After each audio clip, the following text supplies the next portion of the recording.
Remember when tech products were fun? It seems that nowadays every product is a commoditized, boring grey slab. This though, now this is fun. The Hiby R4 is a DAP, or digital audio player, here in its Evangelion limited edition form, but it's more than just a portable audio player. It's also a DAC and amp for your PC or laptop. And it's awesome. I bought this for myself as soon as it was released. So Hiby didn't send me the R4, they didn't contact me. I just really like this product so much that I decided to do a review on it, as I think many of you guys in my audience will find it awesome as well. And the best part is, this limited edition costs just over $300, and you can get the regular version for only $250, which, as you'll see, is a bargain for what this product offers.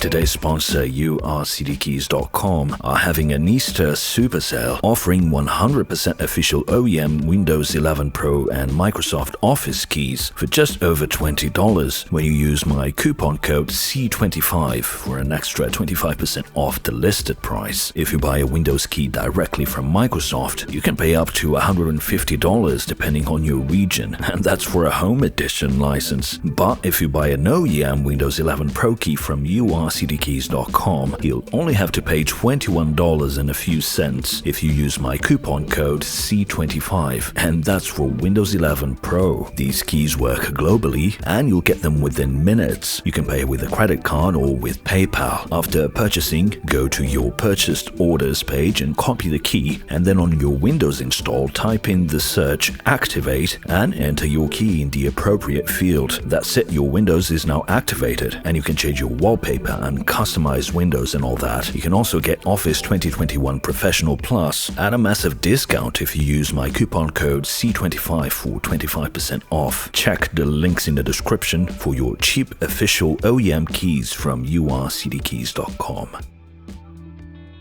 I've had portable music devices since the 1980s, beginning with the cassette Walkman from Sony, then with portable CD players in the early 90s, and finally in the late 90s with MP3 players, of which I was an early adopter, getting one that could fit a grand total of 16 songs on an MCM memory card. Probably the most well-known DAP came a bit later in the form of Apple's iPod, which was a huge phenomenon in the 2000s and quickly dominated the market. That is, of course, until smartphones like the iPhone were released, because smartphones were essentially iPods that could make calls and access the internet. The fact that Apple initially marketed the iPhone like that is testament to how popular the iPods were. Today, most people have no interest in carrying a dedicated portable audio device around with them when their phones can already play music, and that's understandable. But the point of a good DAP is giving you access to portable high-quality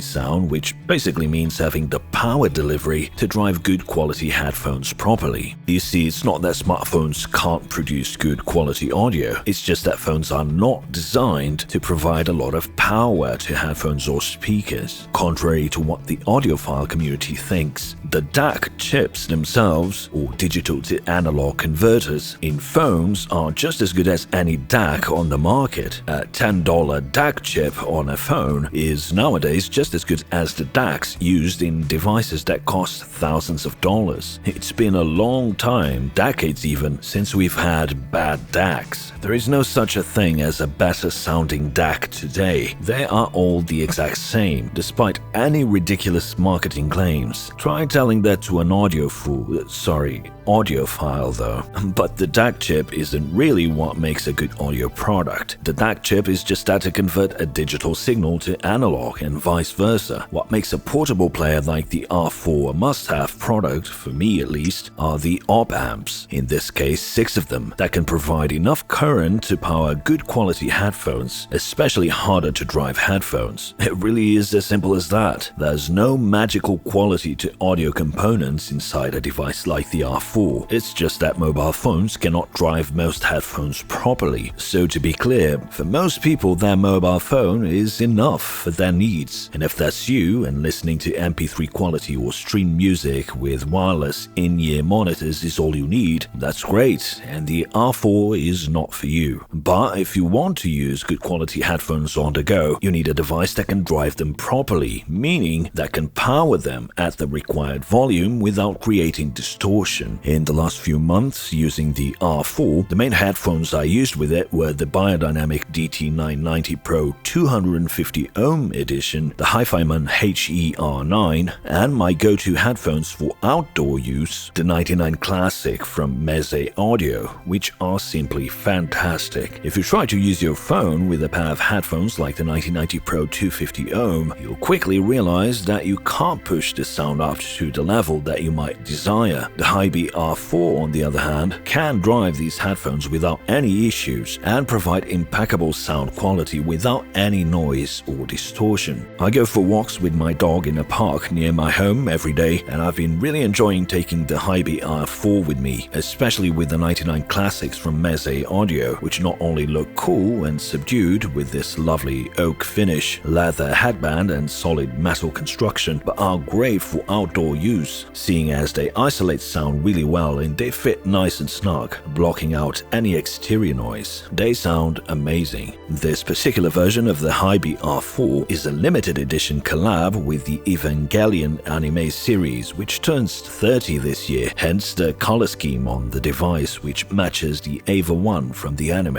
It is available in a range of other colors for the regular edition, and the specs change slightly, but for the most part it features the same internals. The R4 Evangelion limited edition comes in this really cool box, black with the Hiby and Eva logos in this reflective foil finish. Opening it up, you get the purple and green theme from the Eva 1, and inside you get an Eva 1 postcard with lovely artwork. There's a quick guide booklet, a couple of screen protectors, a transparent protective case, and a Nerve-themed lanyard with Magi-style graphics, which you can strap to the R4 slot at the top of the unit. There's something to be said for a nice unboxing experience, and Hiby did a great job here. The R4 itself features a set of 4 individual ES9018C2M DAC chips in a matched array, which means it's as good as any other DAC out there, because they are all the same. The playback support is up to DSD256 and PCM 32-bit 768 kHz, which means you can play high-quality digital files as you'd expect. Now, what can color the sound are the operational amplifiers. Inside the R4, there are 4 OPA 1652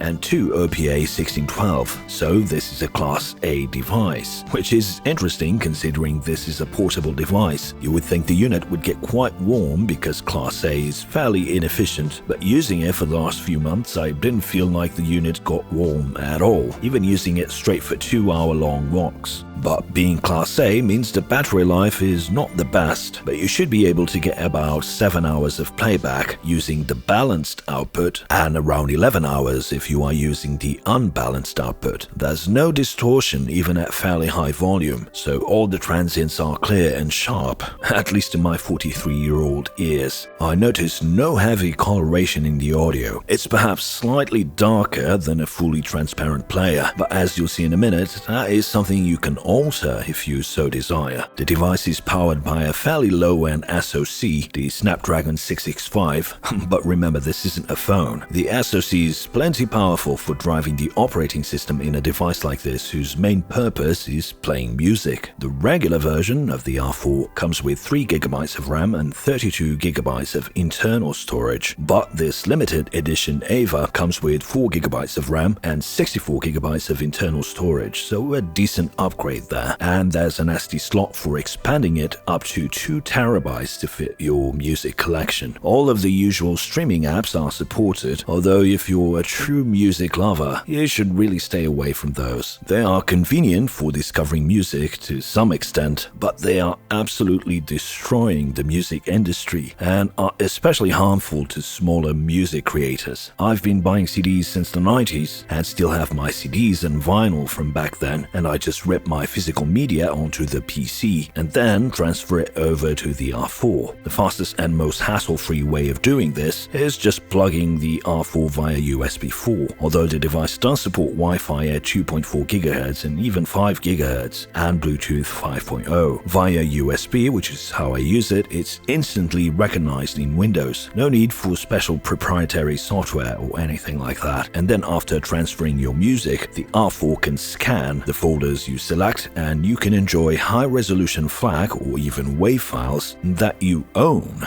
That's the key word right there. I don't want to go on a rant about music streaming services, but renting low-quality audio, which is what you do with streaming services, in many cases with remastered versions that brick-wall compress the originals to oblivion, is really not the way to enjoy music in my opinion. But you do you, and the R4 does support all of the popular streaming apps like I said, if that's your jam. By the way, if you'd like me to go over the current state of CDs, like where to get them, how to rip and use them in a device like this, or on your sound system, then let me know in the comments and I'll do a follow-up video covering that. So when it comes to playing music, the Hiby R4 is a fantastic product, especially considering how affordable it is. Through the balanced connection, I had the volume at around 48% driving the Meze Audio 99 Classics, and the sound was just superb. Even walking outside in an urban environment or in the park, this DAB basically makes all other DABs pointless, including the ones that cost in the thousands, which I have used. Those will have a better screen and better interfaces, but as far as the audio quality, the R4 is just as good. However, there are a couple of negatives. The interface on the R4 is dog shit, to put it bluntly. I mean, the UI looks awesome if you are a fan of Evangelion in this limited edition. There are loads of little Easter eggs, like when I plugged in the device to charge for the first time and got this screen, which if you're familiar with the anime will bring back memories. The main elements of the interface are tastefully inspired by the Magi operating system in the anime, and that's awesome. It's great when tech can be fun like this.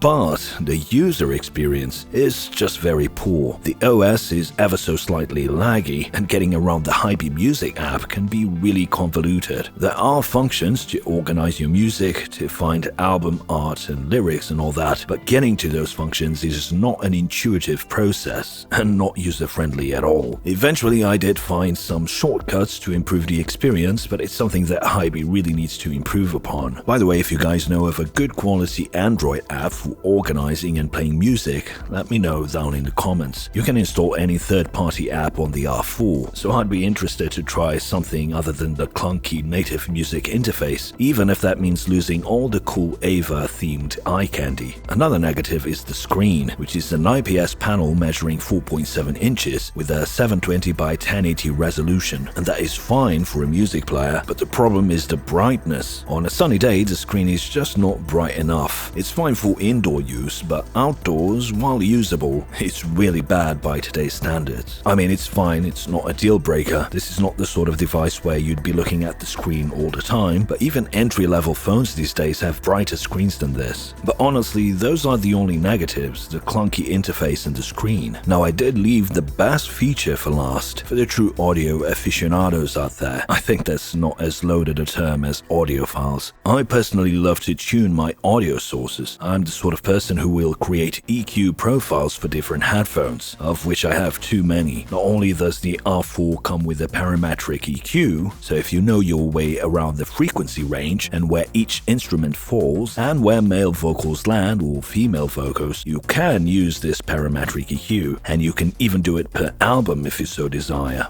But Hiby has created something truly awesome in what they call MSEB. It's a shame this is buried in the settings because I think this is a killer feature. Essentially, this lets you tune the device through descriptive parameters. For instance, earlier I said that the R4 is a tad darker than a fully transparent device. Well, in the MSEB EQ, you can adjust the overall temperature, so you can configure the device to be sonically warmer or darker, or make it brighter like some of the higher-end DABs out there that I've tried that really hype the treble levels, or you can set the bass extension to be deeper or lighter. If you were using a parametric EQ, you could raise 90 Hz to give more emphasis to a kick drum transient, or you could raise 120 to 200 Hz to hear more of the bass guitar. With MSEB though, you don't need to know anything about parametric equalization. You can just follow the descriptive adjustments for each parameter, from bass to the mid-range or to vocals. For instance, I find sibilance in vocals to be extremely annoying. If you listen to a record from the 1950s with a good set of headphones, those S's will murder your eardrums. Well, with this MSEB EQ function, you can mitigate that. Just go to the sibilance slider and adjust to your preference. I don't know if Hiby is doing this in software. If so, they've done an incredible job. But this is one area where the internal components can make a difference, because you can adjust the op-amps to have an impact on equalization. Whatever the case may be, this needs to be on every music player. In fact, this should be in Windows, except Microsoft can't even do basic audio right,